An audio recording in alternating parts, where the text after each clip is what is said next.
Alors, bonjour et bienvenue dans ce deuxième épisode de notre série Patrimoine Entrepreneur. La semaine dernière, nous avons analysé ensemble la réalité de l'épargne dormante chez les entrepreneurs. Nous avons vu qu'avec 200 000 euros placés de façon optimale sur les livrets réglementés et les fonds euros, vous pouvez espérer environ 6 000 euros de rendement par an, soit environ 3% de votre capital investi. Beaucoup d'entre vous se diront certainement oui, mais 3% c'est globalement déjà pas mal. D'autres pourraient faire le constat simplement qu'ils ne pourront jamais atteindre ces 3% parce que ils laissent leur argent sur des comptes avec des comptes courants avec 0%. Aujourd'hui, nous allons aller beaucoup plus loin. Ce que j'aimerais aborder avec vous, c'est on va parler d'un concept qui pourrait révolutionner ou tout simplement changer votre approche de ce que c'est une gestion patrimoniale, le coût d'opportunité. En termes simples, le coût d'opportunité, c'est ce que vous perdez en choisissant une option plutôt qu'une autre. Dans notre contexte, c'est ce que vous ratez en gardant votre argent sur des placements à faible rendement plutôt que de l'investir ailleurs. Et quand vous allez voir les chiffres que je vais vous présenter aujourd'hui, tous issus d'organismes officiels comme l'AMF, l'INSEE ou encore les données historiques des marchés financiers. Je vous garantis que vous ne regarderez plus jamais votre livret de la même façon. Alors je te propose que l'on y aille. Premièrement, on va parler du coût d'opportunité, ce fameux coût d'opportunité dont je parle. Un concept assez fondamental qui au final est souvent ignoré. Le coût d'opportunité, c'est probablement l'un des concepts les plus importants en finance. Et pourtant, l'un des moins bien compris par le grand public parce que personne n'en parle jamais. Voici une analogie simple. Imaginez par exemple que vous avez le choix entre deux réunions importantes le même jour. Ouais, ça devrait passer comme exemple. En choisissant d'aller à la première, vous perdez les bénéfices potentiels de la seconde. Cette perte, c'est votre coût d'opportunité. En investissement, c'est exactement la même logique. En décidant de garder les 2 000 euros d'exemple que l'on a pris pour le cas d'école sur des placements à 3%, vous perdez tous les gains supplémentaires que vous auriez pu obtenir avec d'autres stratégies. Mais attention, je ne parle pas d'investissement exotique, risqué ou spéculatif. Je parle d'alternatives solides, diversifiées, transparentes et accessibles à tout entrepreneur responsable qui essaie de faire les choses de façon correcte. Et c'est là que beaucoup font une erreur de raisonnement. Ils pensent à tort que pour gagner plus, il faut forcément prendre plus de risques.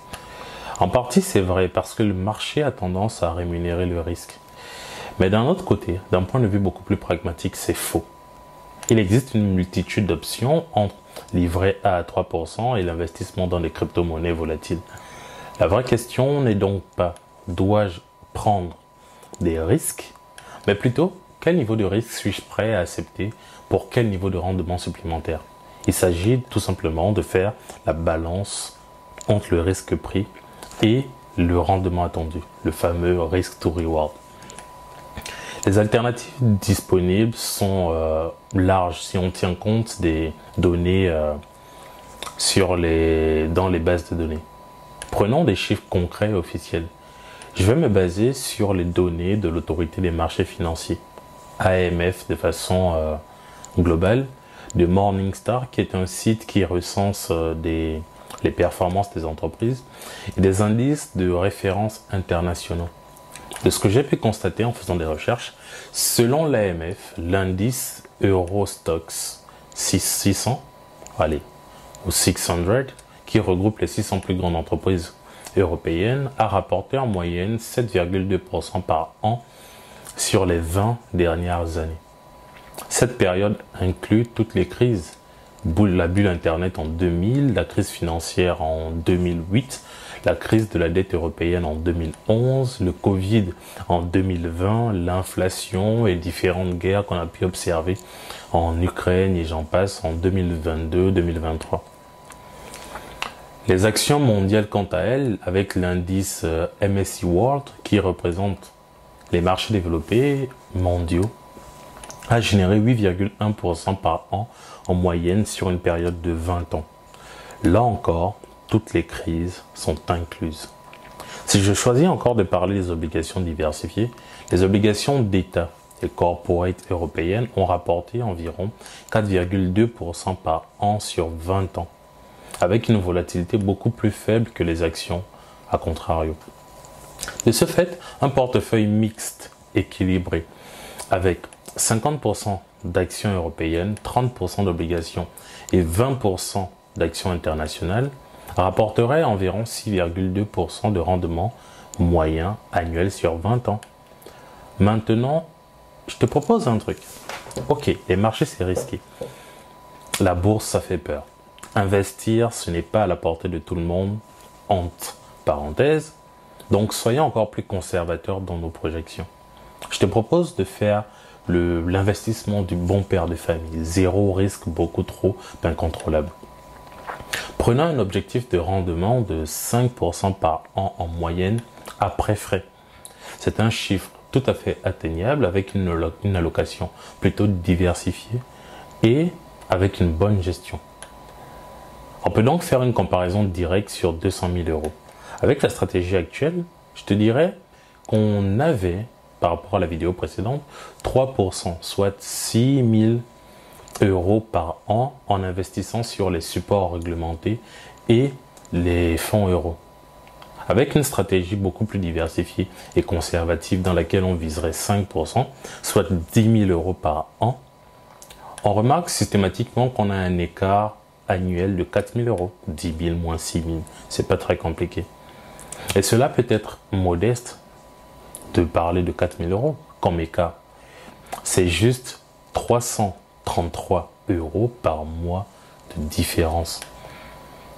Mais ce qu'il ne faut pas oublier, c'est qu'on a un principe qui est encore beaucoup plus puissant en finance, qui est le principe des effets cumulés. Avec l'effet des intérêts composés, qui, selon Einstein, était la 8e merveille du monde et l'est encore aujourd'hui, on aurait dit, selon lui, que les intérêts composés sont la 8e merveille du monde, comme je l'ai répété. Celui qui les comprend les gagne, celui qui ne les comprend pas finit par les payer d'une façon ou d'une autre. Voici ce qui se passe concrètement avec nos 200 000 euros pris pour exemple.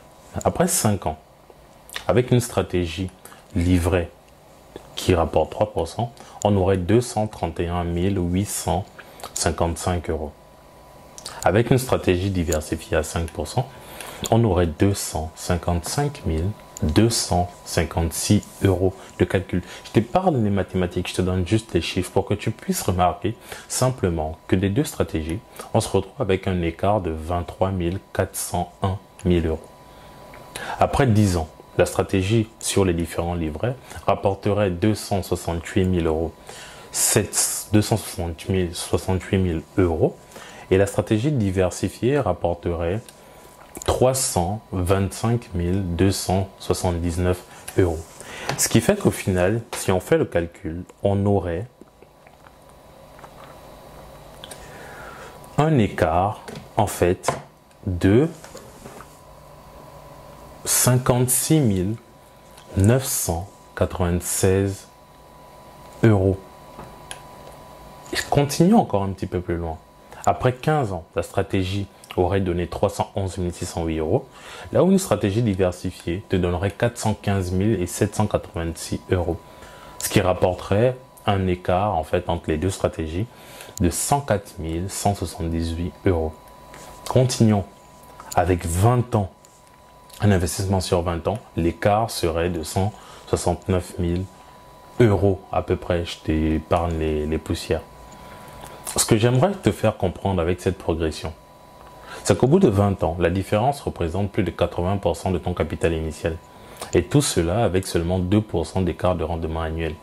Mais ce n'est pas fini, car ces montants supplémentaires peuvent à leur tour être investis et générer des revenus supplémentaires.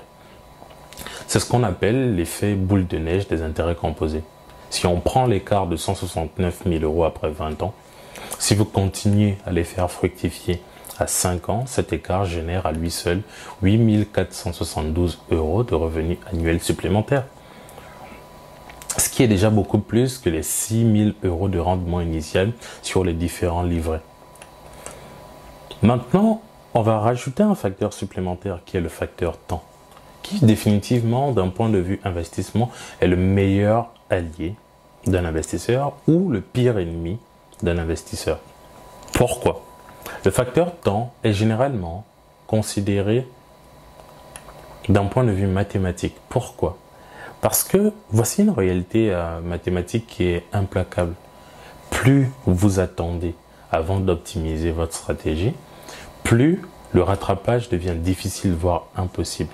Si on reprend l'exemple des deux entrepreneurs que j'avais évoqués dans l'épisode 1, mais avec des chiffres mais vraiment beaucoup plus précis, si l'entrepreneur A commence à optimiser ses 200 000 euros dès aujourd'hui, à 40 ans, et l'entrepreneur B attend 5 ans et commence à 45 ans avec le même capital, tous les deux obtiennent 5% de rendement annuel.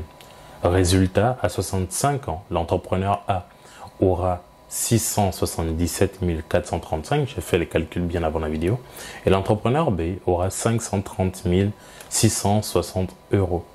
Le coût de l'attente est donc estimé à 146 775 euros. Les chiffres que je donne ici sont pour imager, pour te faire prendre conscience